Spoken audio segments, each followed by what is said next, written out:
주민들한테 너네 할래 말래 하면 주민들은 잘 안 받아.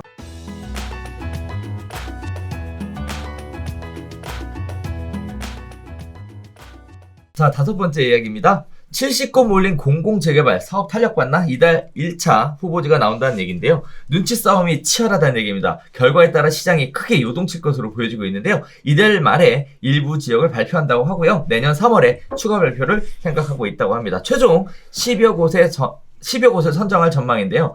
규모 및 변동에 대한 가능성이 좀 있다고 합니다. 공공재개발 사업 후보지의 인근 부동산 이미 들썩들썩 거구리고 있다는 얘기인데요. 자, 별별 수다에서 여러 번 다뤄드렸던 주제인데요. 혹시 오늘 처음 보시는 분들 계실 테니까 공공재개발에 대한 간단한 정리부터 시작해드리도록 할게요. 공공재개발은요, LH나 SH 등 공공이 정비 사업에 참여해 추진한 재개발 사업입니다. 조합원 몫을 제외한 나머지 주택의 50% 이상을 공공임대 등으로 공급해야 하지만 용적률 상향, 인허가 절차 간소화, 분양가 상한제 제외 등의 혜택을 받을 수 있습니다. 정부가 8.4 공급 대책을 통해 발표한 핵심 내용 중에 하나입니다. 자, 정부가 지난달까지 받은 시범사업지 공모에 무려 70곳이나 신청했다고 합니다. 예상보다 많은 사업지가 몰려서 경쟁이 치열한 상황이라고 하는데요. 공공재개발 사업의 1차 대상지가 이달 말 윤곽을 드러낸다고 해요. 정부는 최종 10곳을 선정을 하겠다라는 목표를 가지고 있다고 합니다. 그 중에 기존 정비구역 신청지였던 14곳, 대표적인 케이스가 성북 1구역, 흑석 2구역 같은 곳들이 얘기가 나오고 있다고 하고요. 일부를 시범사업 대상지로 선정할 계획이라고 얘기를 하는데요. 선정 결과에 따라 부동산 시장이 들썩일 가능성이 굉장히 높다라는 내용들이 나오고 있는데, 어쨌든 정부의 8.4 공급 대책을 통해서 재개발 재건축 공급을 활성화시켜서 진행하겠다라는 내용 중에 공공재개발, 공공재건축이 있었고, 공공재건축은 나가리 됐고요. 공공재개발 부분이 탄력을 받을 것 같다라는 얘기들이 나오고 있는데, 전문가시잖아요. 네. 전문가잖아. 자, 공공재개발 어떻게 보셨어요? 일단 이 기사는 두 가지 관점에서 봐야 됩니다. 오케이. 예, 첫 번째는 뭐냐면 공공재개발이 보세요. 최종 10여 곳 정도 선정 전망이래요. 근데 신청은 70곳 정도가 몰렸대. 그게 뭐예요? 7분의 1이야. 나머지 60개는 안 된다는 얘기야. 진짜 10개밖에 안 하면. 그리고 10개를 한다고 따지면 한 단지당 1000세대 짓는다고 하면 10,000세대 정도 짓는 거네요. 그죠? 네? 그러니까 공급 물량이 10,000개 정도 나오는 거야. 조합원 거 포함해서. 네. 플러스 10,000세대인데 용적률을 올려가지고 임대분이 더 늘어나면 거기다 조금 플러스 알파 한 20-30% 더 되는 부분이 있겠죠. 네, 이제 요게 시작이고 앞으로 얼마나 더 이 공공재개발 사업을 본격적으로 계속 가동할 거냐. 이제 사실 그게 변수입니다.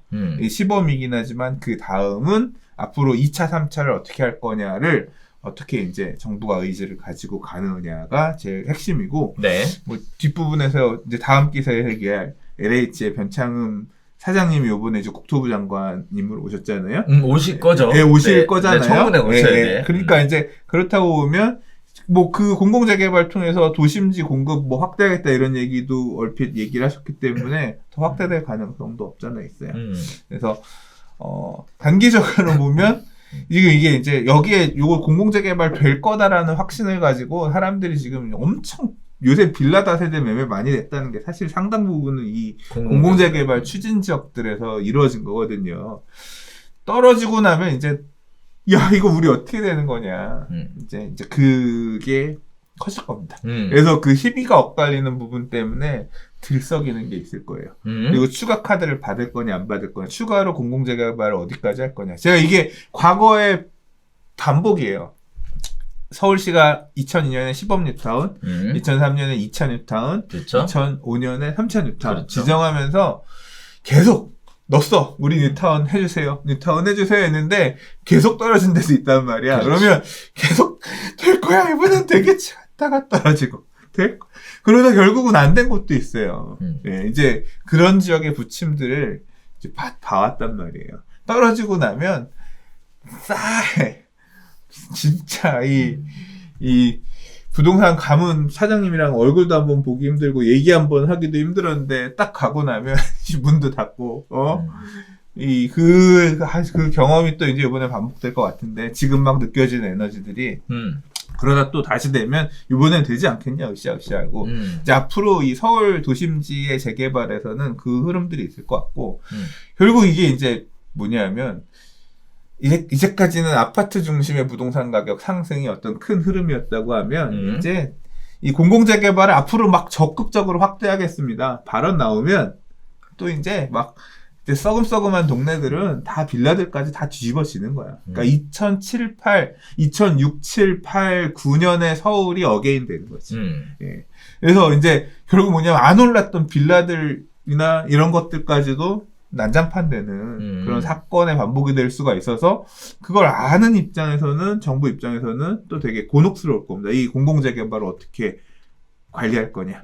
막 이게 기사들 요새 기사거리 요새 이 경제신문도 엄청 많이 늘었고 이 부동산에 관한 정보를 재생산하고 있는 참여자들도 엄청 늘었거든요. 네. 그러면 또 야 빌라 재개발도 난린데 니들이 제대로 하는 게 뭐냐 이러면서 엄청 또 할 거라고. 그러면 또 이제 부담스러우니까 더 이상의 재개발구역, 공공재개발구역 지정은 없어. 뭐 지금 이 신임 국토부 장관 내정자분께서 하신 얘기로는 공급 시그널을 도심지 내에 주는 걸로 해서 뭐 하겠다라고 했는데, 아싸, 이제 또 그걸 호재로 받아들이면서 또 이제 난리 나는 그런 세력들도 있을 거란 말이에요. 그래서 2021년 이후에 어떤 서울시 도심의 부동산 패러다임, 키워드 중에서는 이 공공재개발이 굉장히 큰 역할을 할 것 같아요. 근데 제가 나머지 두 번째 이 포인트는 뭐냐면, 이 두 번째 포인트가 뭐냐면 과연 공공재개발이 활성화될 수 있을 것이냐예요. 약간 아이러니하긴 한데 저는 공공재개발에 계속 물음표 의문을 갖고 있거든요.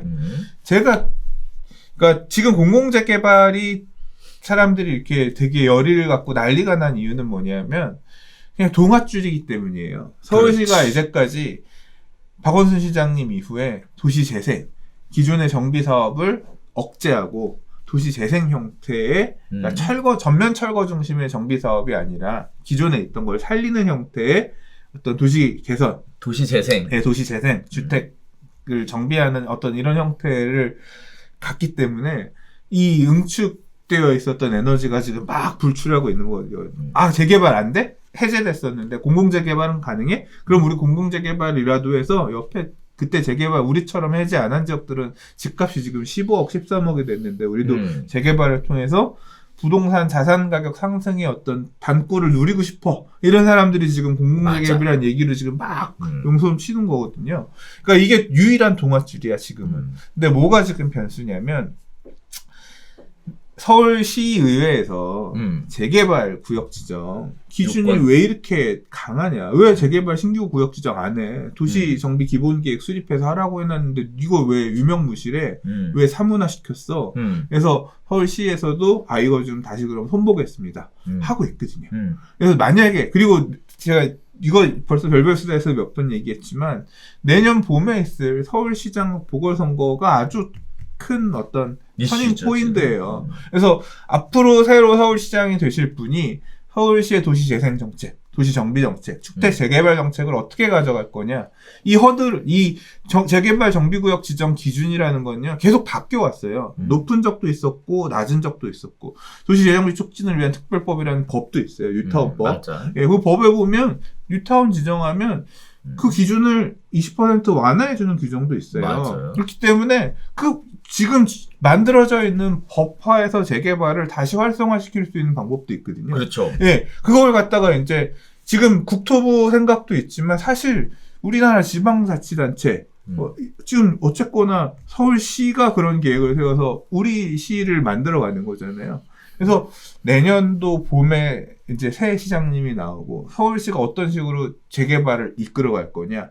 에 따라서 예를 들어 제가 앞으로 뉴타운 다시 활성화하고 그 다음에 주택 재개발도 다시 지금 사문화되어 있는 주택 재개발도 다시 정상화해서 노후 열악한 지역들 같은 경우는 주택 재개발 정비 사업을 통해서 주택을 짓겠습니다. 이런 사람이 나와서 만약 서울시장이 됐어. 그러면 주민들 입장에서는 공공재개발이냐 아니면 재개발이냐 두 개의 카드를 줄 수 있는 거잖아요. 선택이 이루어질 거잖아요. 맞아요. 그럼 누가 공공재개발을 지어? 주민들이면 그냥 재개발 가지. 그렇죠. 그래서 그런 카드가 쥐어진다고 하면 공공재개발은 물음표가 될 수 있어요. 정부가 공공재개발을 이끌어가려고 하는 건 뭐냐면 임대아파트를 많이 지을 수 있다. 임대아파트 물량을 끼고서 어떻게 좀 그 공급을 통해서 우리가 줄 수 있는 임대 물건들을 확보하겠다 이런 건데 주민들 입장에서는 임대아파트가 많이 끼고 용적률이 늘어난다는 건 일단 임대아파트를 배제하고요. 300%로 지을 수 있는 데를 500%로 아파트를 짓는다는 얘기는 그만큼 주거 여건은 열악해진다는 얘기거든요. 맞아요. 그래서 사실 2009년에 오세훈 시장 시절에 역세권 시프트 그 당시에도 지금 개념은 똑같아요. 역 주변에 용적률 높여가지고 임대아파트 많이 져서 그 SH 서울시가 갖고 와가지고 임대를 공급하겠다. 뉴타운, 뭐 부가의 뉴타운, 흑성 뉴타운 이런 데다도 다 니네 이거 줄 테니까 빨리 해봐라 했는데 주민들이 시뮬레이션 돌려보고 안 받았어요. 그 당시에도.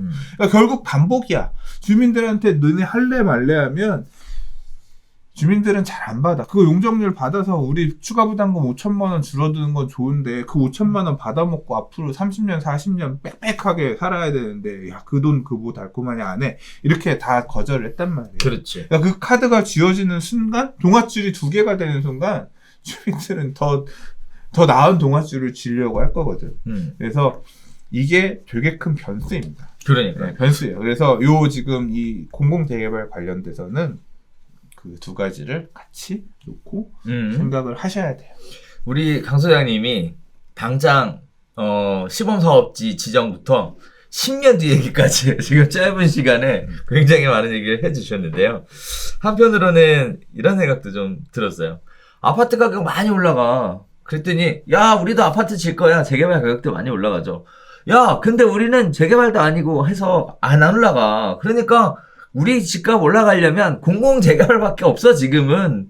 그래서 일종의 뚜껑 덮여 있을 때 그때 사람들의 관심을 많이 받지 않았나 이런 생각도 들면서 한편으로는 소장님 얘기처럼 지정이 되면 다행인데 지정이 또 안 되게 되면 실제로 안 되는 곳이 많을 겁니다. 그러겠죠. 예, 그리고 네. 이게 우리가 재개발 사업이 되게 느슨하게 생각하는데 정비구역 지정 요건이 만만치 않아요. 공공재개발에 조금 완화를 한다고 하더라도 생각보다 재개발 구역 지정은 어렵습니다.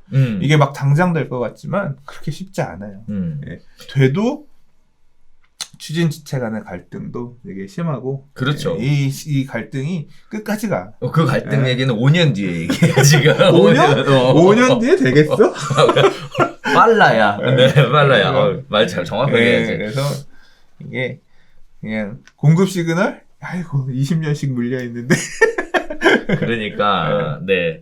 자 그래서 관이 개입하면 좀 빨리 진행되지 않을까 이런 생각들을 가지고 있는데 보시는 것처럼 과거에도 관이 개입한다고 했더니 시뮬레이션 계단기 두들겨 보니까 야 답 없더라 했던 사례들이 있었다라는 것도 기억해 주셨으면 좋겠습니다. 뭐 추진하려고 하는 정부 입장에서도 공급 대책이라는 것을 진행하겠다고 발표를 했으니까 뭔가 가시적으로 하긴 해야 될 텐데 이런 생각 좀 해보시고 하신 거 맞는 건지 이런 생각도 좀 들고요. 또 한편으로는 이게 좀 마치 소장님 얘기하셨던 것처럼 10군데 지역해서 만세대인데 조합원 물량 빼고 나면 실제 공급하는 세대수는 얼마 안 돼서 과연 공급이라는 단어를 쓸 만큼 좀 시장에 영향력을 가져올까?에 대해서도 사실 조금 회의적이에요. 네. 이게 보면 그래요. 10개면 봐봐.